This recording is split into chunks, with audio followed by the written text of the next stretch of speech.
Paz de Cristo, hermanos. Que el Señor Jesús le bendiga mucho, en gran manera en este día, mientras vamos buscando del Señor y tratando de mantenernos en la senda que nos ha trazado. A veces dura, a veces angosta, pero tengo por cierto que las aflicciones del tiempo presente no se pueden comparar con la gloria venidera que en nosotros ha de manifestarse. Mis hermanos, en este día vamos a estudiar la lección que lleva la pregunta o la interrogante: ¿hacia dónde vamos? Y vamos a estar leyendo en esta ocasión, en la versión de la Biblia, el libro del pueblo de Dios. Así que pensemos en esto por unos minutos. ¿Existe la vida después de la vida? ¿A dónde van los muertos? ¿Existe el cielo y el infierno?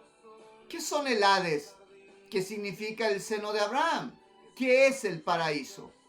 Dice la palabra de Dios en Juan, capítulo 5, versículo 28 al 29, en el nombre del Señor Jesús. No se asombren, se acerca la hora en que todos los que están en las tumbas oirán su voz y saldrán de ellas. Los que hayan hecho el bien resucitarán para la vida.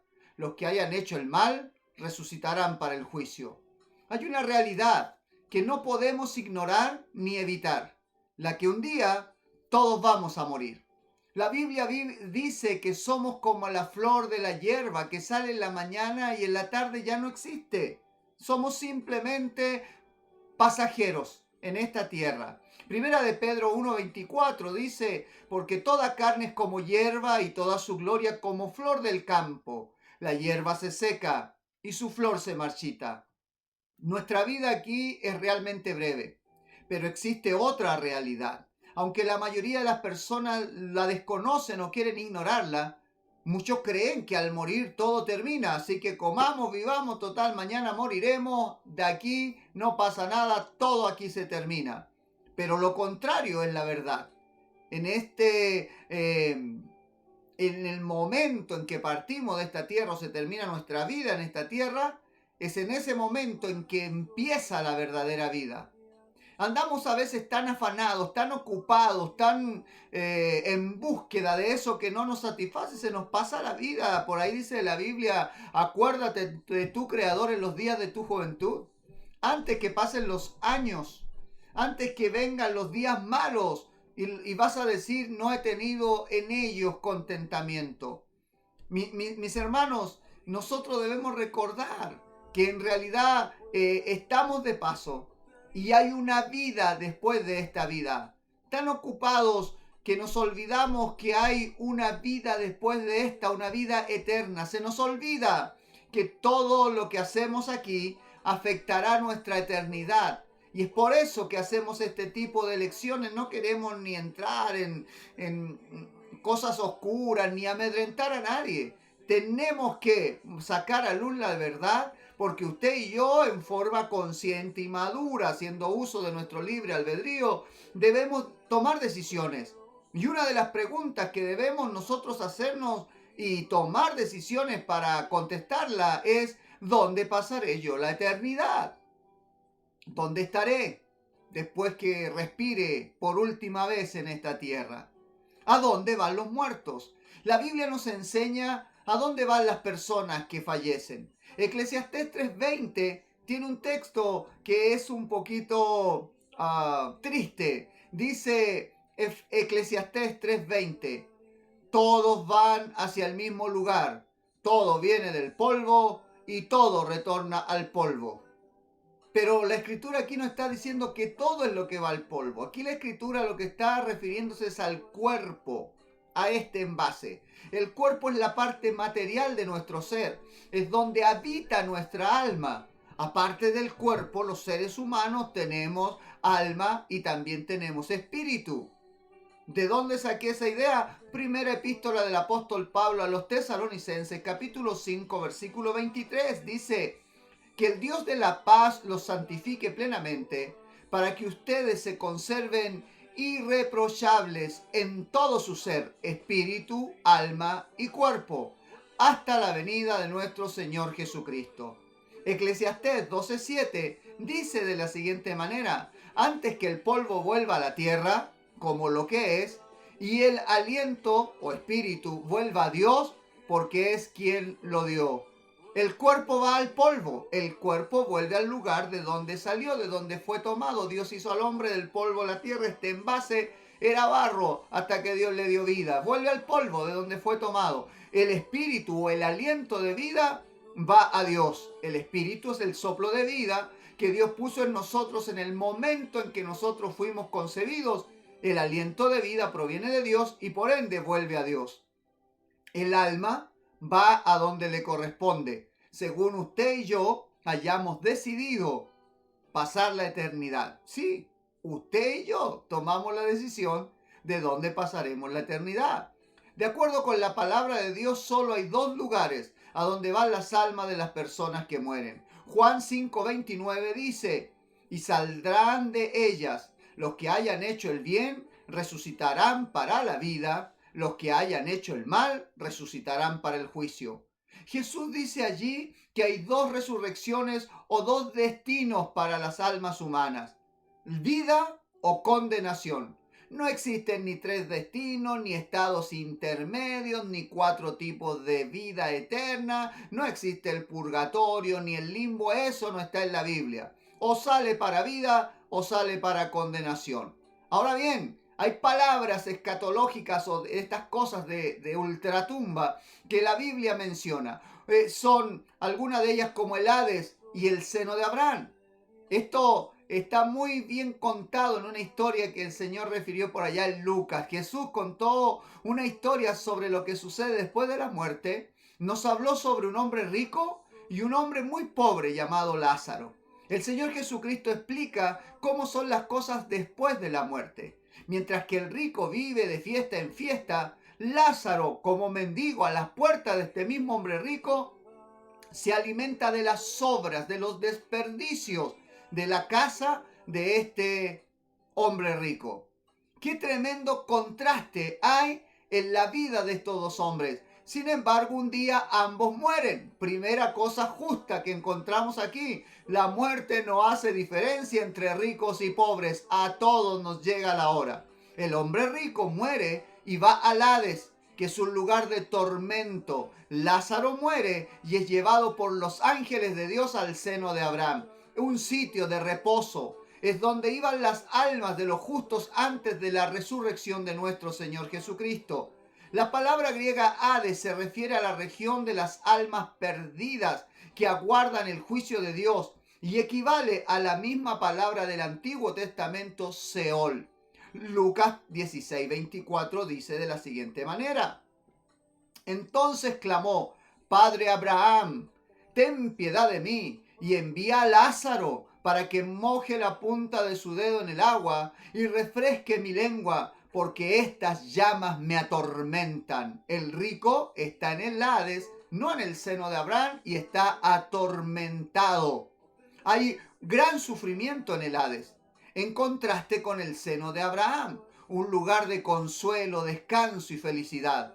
Estando en el Hades, el hombre que en vida había sido rico alzó sus ojos y vio de lejos a Abraham y a Lázaro. Él deseó subir hasta donde ellos, pero ya era muy tarde para él. Los que van a parar a ese lado no pueden pasar al otro y viceversa. No hay oportunidad, cuidado, no hay oportunidad después que ya partimos. Aquí eligió dónde va a ir a dar su alma. Lucas 16:26 así lo enseña.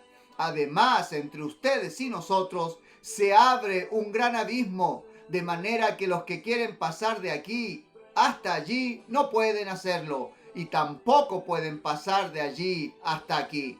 Ahora bien, una nueva palabra aparece en la enseñanza bíblica en Jesucristo, ya en el Nuevo Testamento, que es la palabra el paraíso. Lucas 23, 42 y 43 dice, y decía, Jesús, acuérdate de mí cuando vengas a establecer tu reino.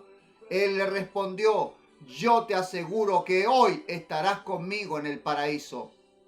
Las almas van al lugar que les corresponde según haya sido su obra en la vida. Esto puede verse claramente en el caso de los dos malhechores crucificados junto al Señor Jesucristo. Uno de ellos en ese momento, porque el Cordero de Dios todavía no nacía la iglesia, el bautismo en el nombre de Jesucristo, no se había derramado el Espíritu Santo, estaban en la ley, y para ser redimido de pecado la persona tenía que arrepentirse y sacrificar un cordero, pero este malhechor está al lado del mismo Cordero de Dios que quita el pecado del mundo. Hubo arrepentimiento en él, hubo reconocimiento de la justicia y la bondad del Señor, y le pidió perdón, o le pidió al menos un favor. Y entonces al arrepentirse, él pasó al paraíso, mientras que el otro ladrón no se arrepintió y obviamente tuvo un destino muy distinto. Jesús introduce aquí una nueva palabra, paraíso, que podría definirse como un sitio fuera de este mundo destinado al recreo, un lugar de dicha y de buena ventura. El paraíso no es el seno de Abraham, sino un nuevo lugar que Jesús mismo fue a preparar para dar reposo a las almas de aquellos que le sirven fielmente. Cuando Jesús resucitó de los muertos, Él venció al Hades y a la muerte, y como resultado de su victoria, rescató las almas justas que estaban en el Hades y las llevó al paraíso. Efesios 4, versículo 8 al 10 dice de la siguiente manera: por eso dice la Escritura, cuando subió a lo alto, llevó consigo a los cautivos y repartió dones a los hombres. Pero si decimos que subió, significa que primero descendió a las regiones inferiores de la tierra. El que descendió es el mismo que subió más allá de los cielos para colmar todo el universo. Pablo llama al paraíso también el tercer cielo. Cuando decimos quiero ir al cielo, Dios está en el cielo. Pablo llama a este cielo, el tercer cielo, el paraíso. Segunda epístola del apóstol Pablo a los Corintios, capítulo 12, versículo 2 al 4. Conozco a un discípulo de Cristo que hace 14 años, no sé si con el cuerpo o fuera de él, Dios lo sabe, fue arrebatado al tercer cielo. Y sé que este hombre, no sé si con el cuerpo o fuera de él, Dios lo sabe, fue arrebatado al paraíso y oyó palabras inefables que el hombre es incapaz de repetir. Nuestro Señor Jesucristo también habla del paraíso en Apocalipsis 2:7, la promesa para la iglesia que vuelve a Dios. El que puede entender, que entienda lo que el Espíritu dice a las iglesias. Al vencedor le daré de comer del árbol de la vida que se encuentra en el paraíso de Dios. En definitiva, cuando una persona muere, su cuerpo va al polvo. Su espíritu vuelve a Dios y su alma entra en un estado que la Biblia compara con el sueño, para esperar la resurrección. El alma del impío va a un lugar de inquietud llamado Seol o Hades, mientras que la del justo va a descansar y está en la presencia de Dios en el paraíso. Luego vienen entonces las resurrecciones y se decide el destino final de las almas, el cielo o el infierno. Al hablar del destino final de las almas, la Biblia habla de dos lugares, el cielo o el infierno. En su ministerio terrenal, Jesús enseñó sobre ambos lugares, y encontramos en diferentes partes de la Biblia esta enseñanza, ya que la Biblia, cuando nos habla de la salvación y también de la esperanza de estar en una vida mejor con Dios, o también nos habla de la condena y el castigo de los desobedientes. El cielo tiene como objeto ser la morada de los santos, quienes disfrutarán del gozo eterno de la salvación. El infierno, tristemente, en cambio, ha sido creado para establecer la separación eterna de aquellos que decidieron no recibir a Cristo ni vivir para Él. Es su decisión. Daniel 12:2 lo dice así: y muchos de los que duermen en el suelo polvoriento se despertarán, unos para la vida eterna y otros para la ignominia, para el horror eterno. La Biblia también llama al infierno la segunda muerte, Apocalipsis 21:8. Pero los cobardes, los incrédulos, los depravados, los asesinos, los lujuriosos, los hechiceros, los idólatras y todos los falsos tendrán su herencia en el estanque de azufre ardiente, que es la segunda muerte. El contraste entre el cielo y el infierno es inmenso. No es algo sin importancia, alma querida. Mi amigo, mi amiga, mi hermano, mi hermana, no es una cuestión simple o vana, no es como decir, bueno, me equivoqué, así que tendré que ir a tolerar el infierno, ahí estaré con mis compadres saltando un poco y nos consolaremos entre todos. La perdición del alma es terrible. El infierno es descrito como un lago de fuego. Apocalipsis 20:10 lo dice así. El diablo que los había seducido será arrojado al estanque de azufre ardiente, donde está la bestia y el falso profeta. Allí serán torturados día y noche por los siglos de los siglos. El infierno también es descrito como un lugar oscuro, frío, de temor. Mateo 22:13 dice, arrójenlos afuera, a las tinieblas. Allí habrá llanto y rechinar de dientes. El cielo es un lugar, por el contrario, el cielo es un lugar de luz eterna. Apocalipsis 22:5 dice, tampoco existirá la noche, ni les hará falta la luz de las lámparas, ni la luz del sol, porque el Señor Dios los iluminará y ellos reinarán por los siglos de los siglos.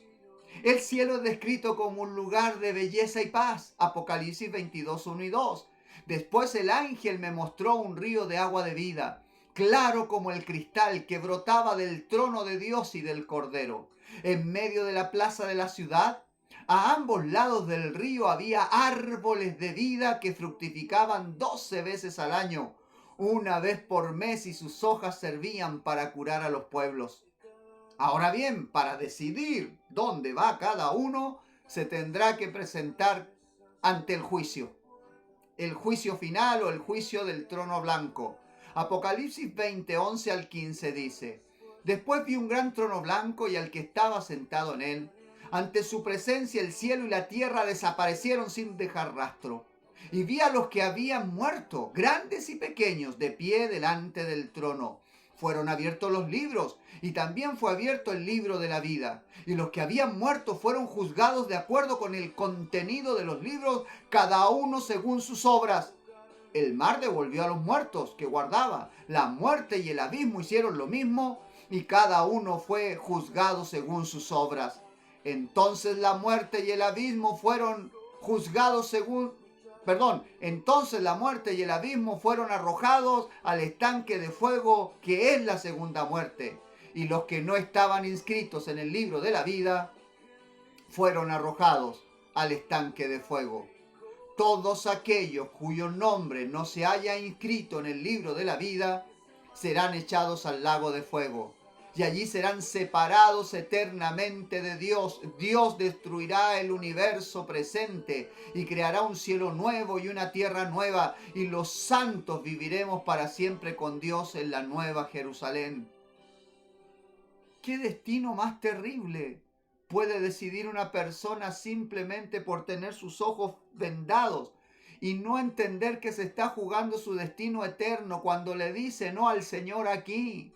Cuando prefiere vivir a su manera y no según la palabra. Cuando prefiere tomar sus decisiones de acuerdo a lo que la gente dice, que ni usted ni le importa. Yo le aseguro que cuando usted está en problemas, estos que le invitan a ir lejos del Señor no se van a incomodar en lo más mínimo, aun con mucho. Algunos podrán ofrecerle solidaridad, pero no pueden salvarle. Un alma perdida es tan terrible su destino que Jesucristo prefirió venir a la tierra y morir en la cruz del Calvario, azotado, destrozado, mutilado, traicionado. Cargó sobre él el pecado de todo el mundo, y lo horrible de su muerte lo toleró para que las almas no se perdieran. Pero usted y yo tenemos que decidir servir a Dios o dejarlo. Terminamos por este día. Juan 3:16 al 19 dice, sí, Dios amó tanto al mundo que entregó a su Hijo único, para que todo el que cree en Él no muera, sino que tenga vida eterna. Porque Dios no envió a su Hijo para juzgar al mundo, sino para que el mundo se salve por él. El que cree en él no es condenado. El que no cree ya está condenado porque no ha creído en el nombre del Hijo único de Dios. En esto consiste el juicio. La luz vino al mundo y los hombres prefirieron las tinieblas a la luz porque sus obras eran malas. Todos tendremos que presentarnos ante Dios un día. Debemos estar preparados para ese encuentro y para ser librados del castigo eterno. Solo hay una manera de conseguir la salvación: obedeciendo a la palabra de Dios y recibiendo la salvación que solo Jesucristo provee. Le ruego de parte de Dios, reconciliaos con Dios. Le ruego, ábrale su corazón a Cristo. No deje que su alma se pierda. Nada lo vale, ni todo el sufrimiento que debamos padecer en este mundo pagará la salvación de nuestras almas. Lo que nos da Jesús vale más que todo. Por favor, cierre sus ojos, ore conmigo.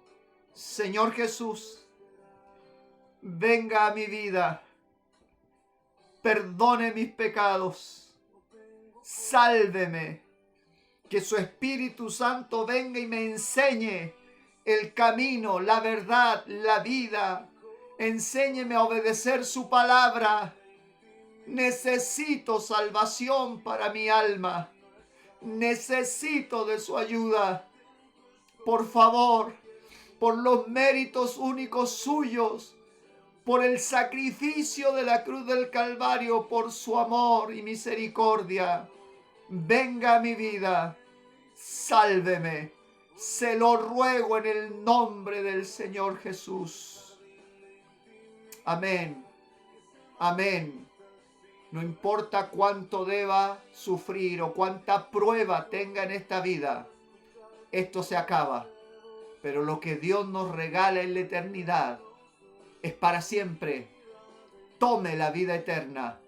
Es lo que Dios le regala. Que el Señor Jesús le bendiga.